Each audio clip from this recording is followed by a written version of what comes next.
Halo semua, balik lagi di channel Toraokun. Sebelum pembahasannya dimulai, silahkan klik tombol subscribe dan aktifkan lonceng notifikasinya supaya kalian gak ketinggalan info dan teori terbaru seputar One Piece. Buat kalian yang mau informasi tambahan soal SBS atau databook, kalian bisa follow Instagram Toraokun. Di sana admin akan memposting soal SBS, databook, dan berbagai teori singkat. Sekarang lanjut ke pembahasan. Melanjutkan pembahasan admin Toraokun sebelumnya, kali ini kita akan menyoroti kedatangan dari beberapa prajurit raksasa ke area sekolah Walrus. Mereka tampaknya berasal dari desa-desa yang cukup jauh, sehingga tidak mengherankan mengapa orang-orang itu baru tiba sekarang ini. Di antara mereka, ada satu prajurit raksasa yang tampak berbeda dari yang lain. Dia memiliki kekuatan besar dan reputasi yang sangat bagus, sehingga para raksasa tampak senang ketika melihat kedatangannya. Sementara itu, tak jauh dari sana, ada Ripley yang sedang bertarung melawan salah satu monster mimpi buruk. Namun ketika dia fokus untuk menghadapi monster tersebut, ada monster lain yang hendak menyerangnya secara tiba-tiba. Prajurit kuat yang baru datang tadi pun tidak tinggal diam saja. Dia langsung menolong Ripley dengan menyerang monster tersebut. Sang monster pun tumbang hanya dengan satu serangan saja. Tak lama berselang, Ripley juga telah sukses mengalahkan monster mimpi buruk yang ada di hadapannya. Setelah itu, Ripley pun menceritakan kepada prajurit tersebut tentang apa sebenarnya yang sedang terjadi sekarang ini. Dia menjelaskan tentang para ksatria suci dari pihak pemerintah dunia yang datang mengacau di Elbaf. Bahkan salah satu dari mereka membuat bajak laut Giant Warrior berubah menjadi raksasa iblis, termasuk juga dengan Dory dan Brogy.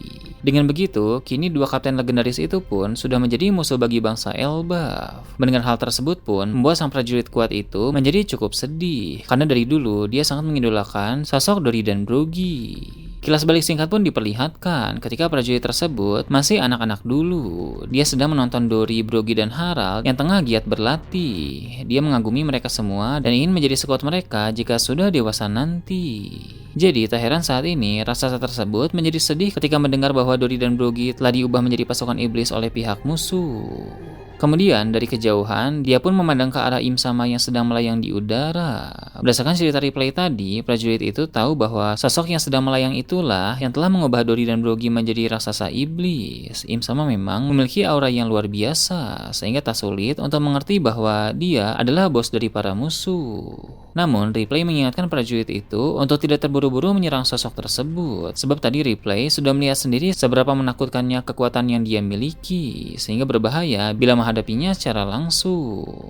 Meski diperingatkan seperti itu, tapi prajurit tersebut tidak gentar sama sekali. Dia malah menanggapi dengan bilang, jika sosok itu tidak dilawan, bagaimana mungkin kekacauan di Elbaf sekarang akan berhenti. Dengan penuh percaya diri, dia bergerak menuju ke tempat Im Sama. Dia dihadang oleh beberapa monster yang berkeliaran, tapi dengan kekuatan besar yang dia miliki, prajurit tersebut pun bisa mengalahkan monster-monster itu dengan cukup cepat. Franky dan Bonnie juga bisa menyaksikan aksi dari sang prajurit raksasa, sehingga mereka berdua tahu bahwa ada orang kuat dari kalangan raksasa yang baru saja datang. Sementara perhatian tertuju pada si prajurit, Franky dan Bonnie berniat untuk pergi ke tempat teman-teman mereka. Seperti yang kita tahu, sebagian kru bajak laut tepi jerami masih terbelenggu oleh kekuatan musuh. Jadi di sini Franky ingin membebaskan Robin dan juga yang lain. Namun Killingham menyadari tujuan dari pergerakan Franky itu. Dia pun menghadang Franky, bahkan dia mengumpulkan cukup banyak monster mimpi buruk bersama dirinya. Dia menyeringai dan berkata, jangan harap Franky dan Bonnie bisa lewat begitu saja. Franky pun kesal karena tahu bahwa ini pasti akan sulit. Memang bukan hal mudah untuk menghadapi banyak monster mimpi buruk secara sekaligus, apalagi ada Killingham juga yang menghadang secara langsung.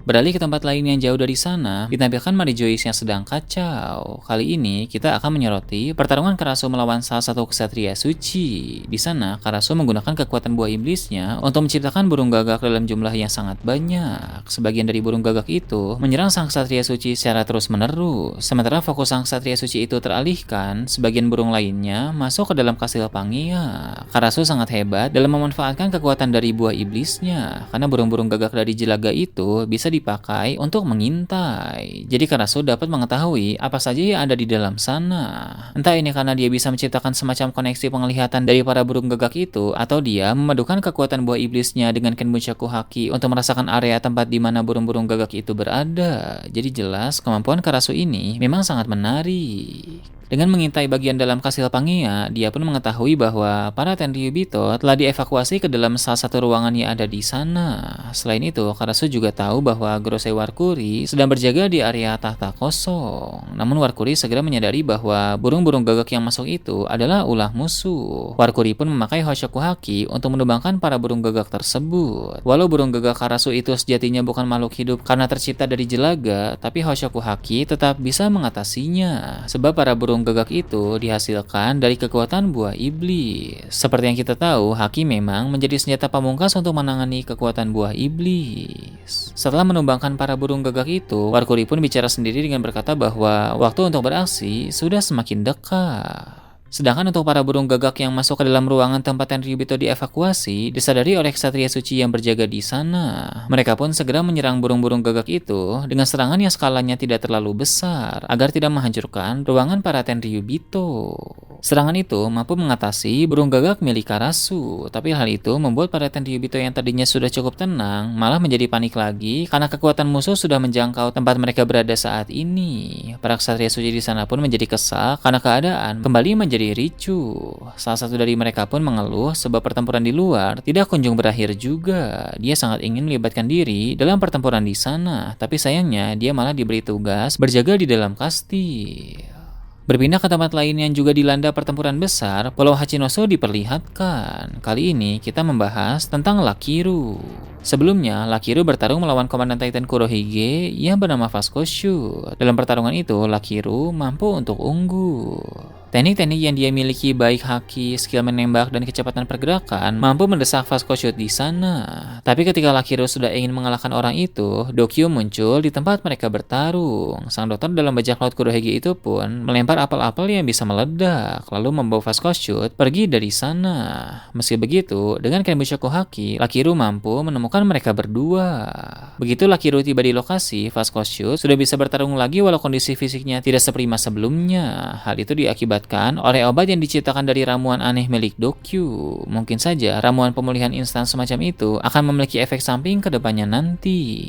Tapi dalam kondisi ini, Vasco Shoot tentu tidak punya pilihan. Yang paling penting baginya adalah dia masih bisa bangkit lagi untuk bertarung. Melihat itu pun membuat Lakiru menyadari bahwa prioritas untuk dikalahkan kali ini bukan Vasco Shoot melainkan Dokyu. Sebab jika Dokyu masih berkeliaran, dia akan selalu bisa memulihkan teman-temannya dari obat yang aneh. Lakiru pun segera melancarkan serangan beruntun ke arah Dokyu, tapi dia mampu untuk tetap bertahan. Niat Lakiru pun bisa dibaca oleh para musuh, yang mana dia ingin mengalahkan Dokyu dulu terlebih dahulu. Dengan begitu, Vasco Shoot pun segera memanggil para bawahan bajak laut Kurohige untuk berkumpul bersamanya. Mereka semua pun menghadang Lakiru, sehingga Dokyu bisa pergi dari sana. Jadi bisa dibilang, perang Dokyu ini cukup vital dalam bajak laut Kurohige, sehingga orang itu tidak boleh kalah dengan mudah.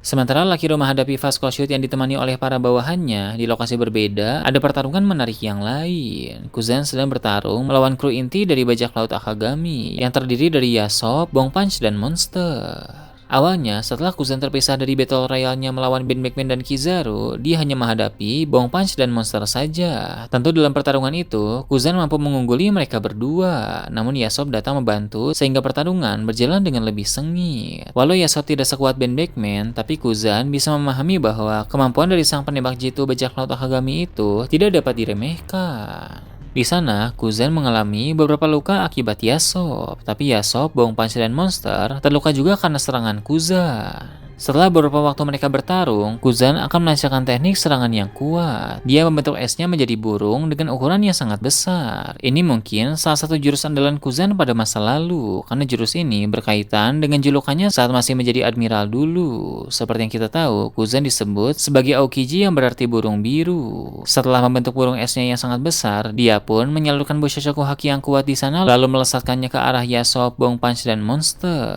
Tak tinggal diam, Yasop memakai teknik tembakan beruntun berlapis Bushoshoku Haki yang sangat tinggi, sehingga peluru-pelurunya punya aura haki yang sangat besar. Burung es dari Kuzan pun beradu dengan rentetan peluru berlapis haki dari Yasop, sehingga menciptakan dampak bentrokan yang cukup masif di udara. Beralih ke tempat Shanks, dia masih terlibat pertarungan sengit melawan Kurohige. Shanks di sini secara terang-terangan berkata kepada Kurohige bahwa dirinya telah mengetahui siapa ayah dari Kurohige. Ayah dari Kurohige adalah Rox Disebek, sang bajak laut legendaris. Tak hanya dirinya saja, Shanks pun telah memberitahukan fakta ini kepada para krunya yang lain, sehingga keseluruhan bajak laut Akagami sudah mengetahui tentang identitas asli dari Kurohige. Shanks tahu bahwa nama asli Kurohige adalah Rox D. Teach. Hanya saja karena Teach yang dulu masih kecil tidak ingin diburu oleh Angkatan Laut dan pemerintah dunia, maka dia pun menyembunyikan marga Rox pada namanya, sehingga dia menggunakan marga ibunya, yaitu keluarga Marshall. Kurohige pun cukup kaget karena Shanks rupanya mengetahui rahasianya. Namun dia tersenyum dan berkata, sekarang ini tak masalah jika identitas aslinya sebagai anak dari Rox Disebek diketahui oleh banyak orang, karena dirinya sendiri pun saat ini sudah memiliki cukup banyak kekuatan tempur untuk menghadapi siapapun. Shanks menanggapi dengan bilang dirinya tahu bahwa Kurohige berencana untuk mewujudkan impian dari Rox Disebek, yaitu ingin menguasai dunia. Namun Shanks tidak akan membiarkan Kurohige mewujudkan impian ayahnya itu. Di sini Kurohige pun menyindir Shanks dengan berkata, seharusnya seorang anak memang meneruskan impian dari ayahnya, tidak seperti Shanks yang malah mengkhianati ayahnya sendiri dan memilih meneruskan impian dari orang lain. Yang Kurohige maksud di sini tentu adalah Shanks yang lebih memilih Roger daripada Galing yang merupakan ayah kandungnya. Shanks lebih memilih mewarisi impian Roger, bahkan mewarisi teknik-tekniknya juga. Perkataan Kurohige itu membuat Shanks cukup marah. Dia berkata Kurohige tidak tahu apapun soal hidupnya, jadi tidak perlu membuat kesimpulan sendiri. Shanks pun berkata, dulu Rox Disebek dikalahkan oleh Garp dan Roger di Pulau Garp Valley. Nah kini, Shanks seorang diri akan mencoba mengalahkan Kurohige di tengah Pulau Hachinosu. Shanks tidak akan membiarkan teror dari keturunan Rox Disebek itu mengacaukan era yang baru ini. Shanks pun terlihat mulai memakai teknik haki yang baru. Entah ini teknik lanjutan dari Bushishoku Haki atau Hoshoku Haki, atau bahkan gabungan dari keduanya. Tapi yang jelas, pancaran haki dari Shanks ini benar-benar berbeda dari sebelumnya. Kurohige sendiri bisa merasakan bahwa aura dari teknik baru Shanks ini sepertinya adalah serangan terkuat yang akan dia lancarkan sampai sejauh ini. Nah itu tadi berbagai hal menarik pada pembahasan channel Toraokun kali ini. Gimana menurut kalian? Silahkan tulis di kolom komentar di bawah. Oke, segitu aja untuk pembahasan kali ini. Jangan lupa like, share, dan subscribe untuk video menarik selanjutnya. Gue Toraokun, Shambles.